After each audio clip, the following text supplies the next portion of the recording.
TV, le meilleur de la jeunesse télévisuelle, disponible sur vos tablettes, vos smartphones et vos écrans d'ordinateur.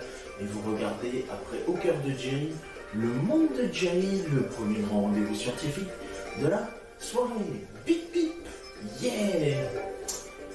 Très heureux de vous retrouver pour la suite. Et si vous voulez nous rejoindre, soyez les bienvenus.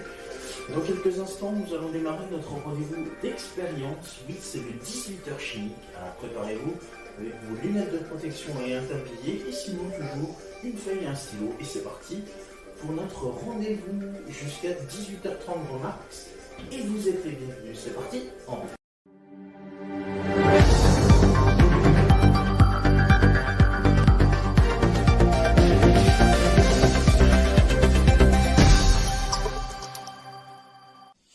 Aujourd'hui, nous allons travailler sur une notion que tu peux voir en 6e, en 5e, en 4e.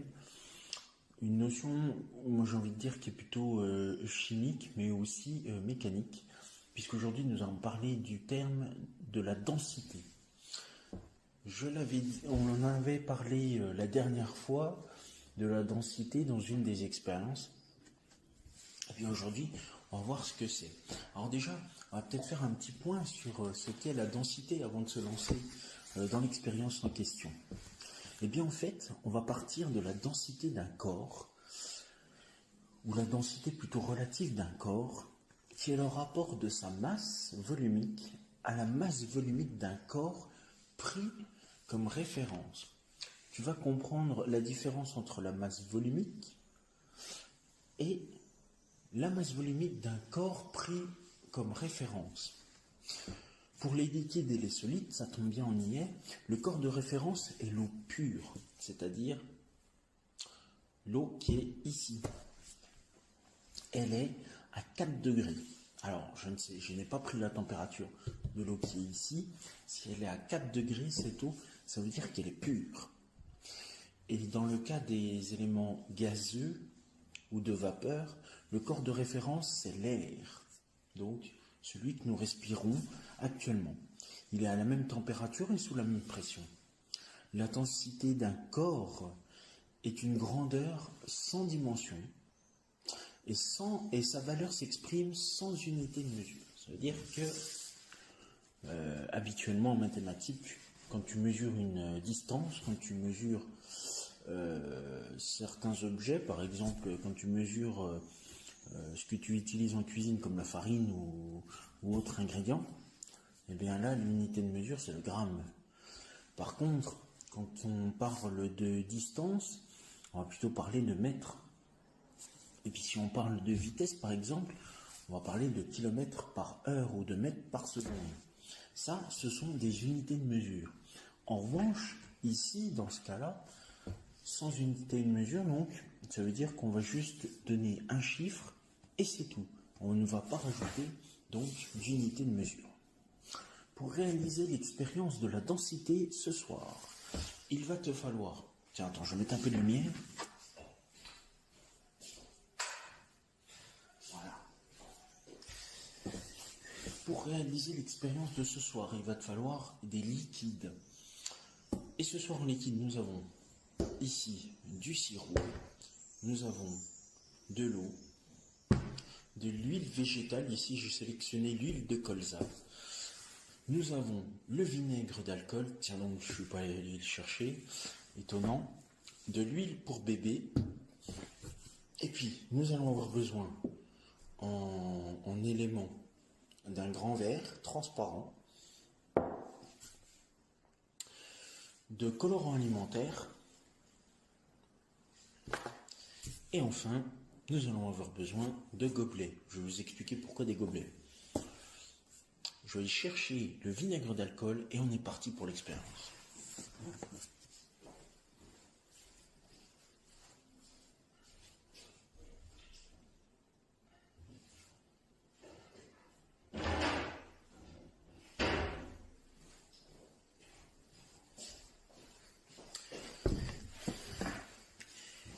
Donc voilà mon vinaigre d'alcool. Ah, puis j'ai oublié le liquide vaisselle ici. Voilà. Bon, alors, moi j'en ai sélectionné 6. Vous pouvez en prendre plus. Là par exemple j'ai de la lessive, je ne sais pas si je vais l'utiliser, on verra bien. En tout cas voilà les éléments de base. Alors déjà rien qu'a priori on peut déjà voir des différences. Par exemple ici et là on a des couleurs transparentes. Le vinaigre d'alcool est incolore, tout comme l'eau. Ici et ici nous avons de l'huile qui sont de couleur jaune tous les deux. Et là, ici, c'est du sirop de pêche, donc c'est orange, et ici du liquide vaisselle qui est de couleur vert. Eh bien, pourquoi j'ai fait venir des gobelets ainsi que des colorants alimentaires? C'est parce que nous allons changer la couleur des produits qui sont communs. Donc, pour garder un petit peu cet effet, ce que je vous propose, c'est qu'on va, dans un premier temps, modifier les couleurs. Donc, je vais prendre l'eau déjà, je vais prendre mon vinaigre d'alcool et enfin, non le vinaigre je vais le laisser comme ça, et enfin je vais prendre l'huile pour bébé. Voilà, ces deux ingrédients là je vais les transformer, donc du coup j'aurai besoin de 2 gobelets. Je vais donc verser un petit peu d'huile pour bébé. Alors, moi j'ai envie de vous dire, versez quand même un bon grand fond. Alors ça fait 100 millilitres. Moi je dirais verser 10, 15 millilitres.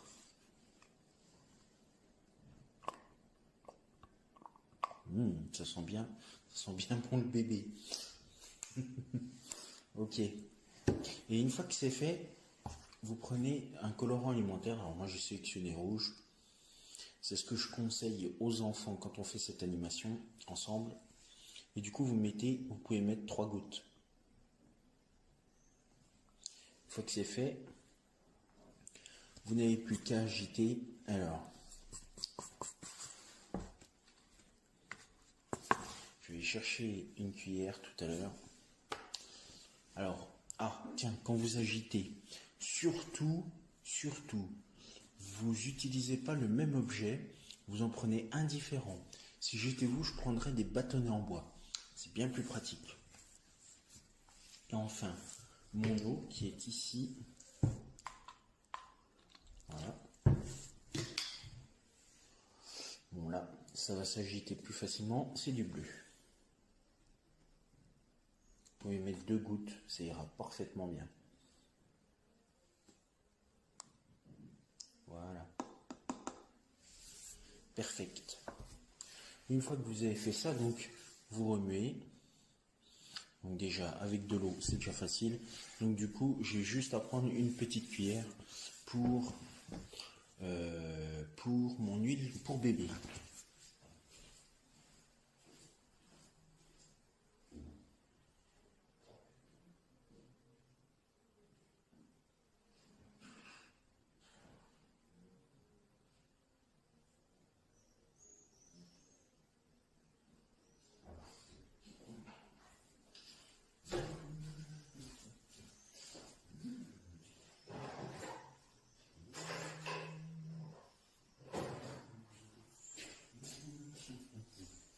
Voilà.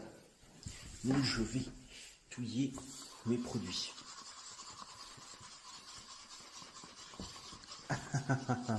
Elle est bonne celle-là. Alors pour l'huile pour bébé, il va falloir mettre plus de rouge. Étonnant.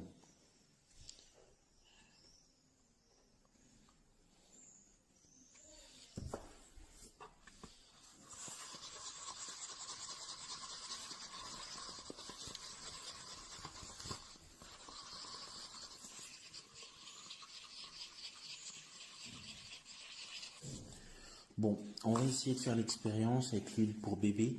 Sachez que vous allez voir dans un instant, l'huile pour bébé, c'est quand vous mettez le colorant, en fait, ça ne se mélange pas avec l'huile. Et oui, parce qu'on a un corps gras. Et du coup, le mélange ne peut pas s'effectuer entre les deux. C'est pas du tout, et tiens, ça tombe bien, pas du tout la même densité. Donc du coup, faites attention. Non, ça se dissout pas. Voilà. Ensuite, on est parti. Alors, cette fois-ci, je vais prendre mon verre transparent et du coup, on va pouvoir voir les résultats. Alors, on va déjà commencer par le sirop. Donc, le sirop de pêche. Donc, je vais mettre un fond de sirop de pêche. Regardez, hop. Voilà. J'espère que vous voyez bien ici. Donc, orange, il est tout au fond. Ensuite, je vais rapprocher un petit peu la caméra, vous verrez bien les différentes couches.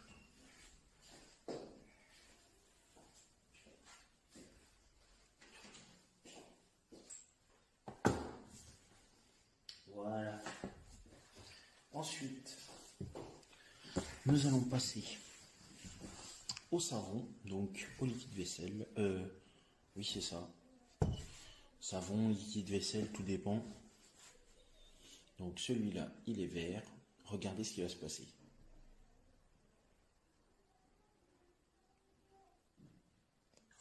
Oh! Tiens donc. Regardez ce qui se passe. Eh bien là déjà, il y en a qui se mélangent pas. Donc le liquide vaisselle et l'huile de colza. Donc liquide vaisselle qui se trouve au-dessus. Et le sirop de pêche, ah oui pardon, c'est le sirop de pêche qui est en bas en orange, ne se mélange pas. Résultat des courses, ça ne fonctionne, enfin, ça ne fonctionne pas, non. Il y en a un qui est plus léger que l'autre. Et comme par hasard, celui qui est plus léger, eh bien c'est le liquide vaisselle. Donc du coup, le sirop est plus lourd. Donc plus dense. Ensuite, nous allons passer à l'eau cette fois-ci. Ah, il se peut qu'il y ait du mélange. Alors regardez, on va voir ce qui va se passer.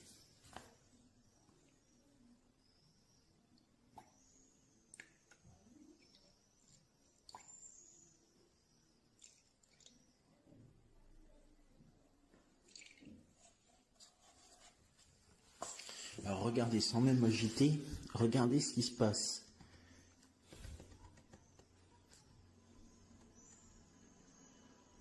Alors, on le voit peut-être. Donc nous avons toujours notre liquide vaisselle qui est au-dessus. Et alors, impressionnant, nous avons l'eau qui est calée juste entre le liquide vaisselle et le sirop de pêche. Et ironie du sort, habituellement quand vous mettez de l'eau et du sirop, ça vous fait un bon petit sirop de pêche. Et bien ironiquement, ici, dans ce cas-là, le sirop de pêche ne se mélange pas avec l'eau. La preuve, c'est qu'il me reste un fond en bas, un fond de pêche, de sirop de pêche, qui est tout au fond et qui ne se mélange pas donc avec l'eau qui est en bleu. Pour l'instant, l'expérience fonctionne. Nous allons rajouter cette fois-ci l'huile de colza, qui est tout jaune. Et on va voir la différence. Alors regardez, tac, tac, tac, tac, tac, tac, tac, tac, hop. Et voilà le travail. Oh oh, incroyable, non? Alors, vous allez me dire, mais où est passée l'huile? Eh bien moi je vais vous donner la réponse dans le mille. Elle est tout au-dessus. C'est fou, hein? L'huile est tout au-dessus. Alors pourtant, quand je l'ai versée, elle est rentrée en contact avec le savon, avec de l'eau. Mais regardez, quand il y a eu contact, on voit qu'il y a eu de la mousse qui s'est effectuée. Eh bien, c'est la mousse du liquide vaisselle, en fait. Et du coup, notre mousse est remontée. Et c'est l'huile de colza, du coup, qui est maintenant plus léger que le liquide vaisselle et surtout que le sirop. Voilà un petit peu où on en est. Donc on a déjà fait nos 3 produits. Même 4 produits on a déjà fait. C'est fou, comme ça avance vite. Il nous reste 2 produits à mettre. On va passer cette fois-ci au vinaigre d'alcool. Alors notre vinaigre d'alcool qui est donc transparent lui. Alors attention aux bonnes odeurs. Et puis attention, oui, attention pour les enfants. Hein. Il se peut que ça renverse dans ces expériences-là.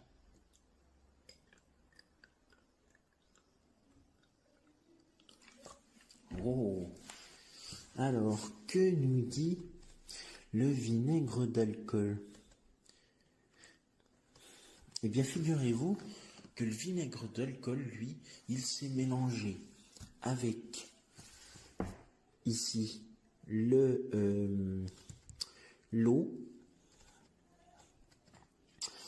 Il s'est mélangé avec notre liquide vaisselle et il s'est mélangé aussi avec notre huile.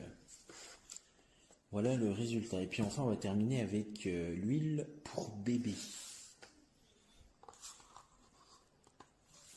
Alors, je ne sais pas si ça va marcher parce que du coup, avec l'huile pour bébé, je vous ai dit donc, on a plutôt des composants rouges.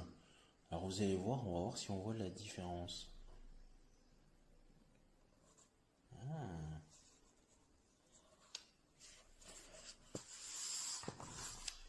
Voilà.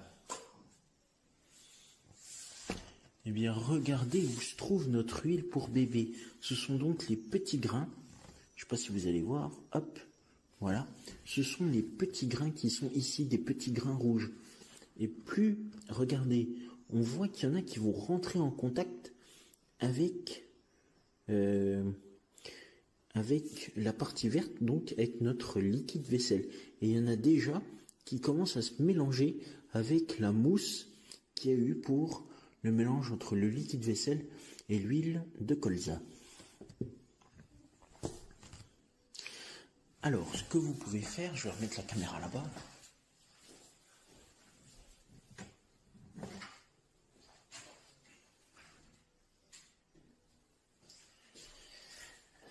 Notre expérience. Oups.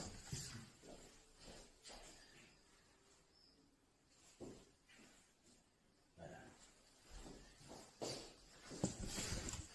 Notre expérience va toucher à sa fin.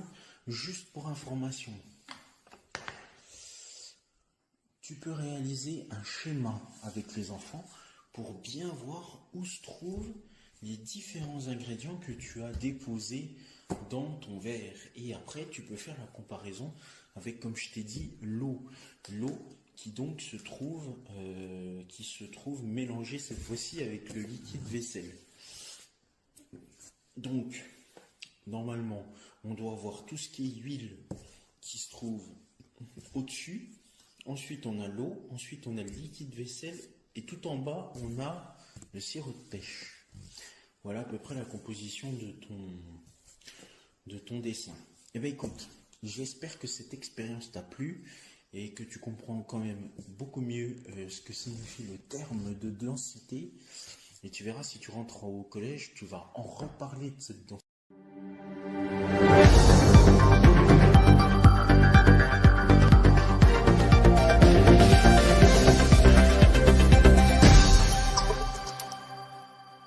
Mes petits poussins, mes petits poulets, vous pouvez voir s'afficher sur votre écran les réseaux sociaux, mais aussi le compte YouTube d'AdoKids TV.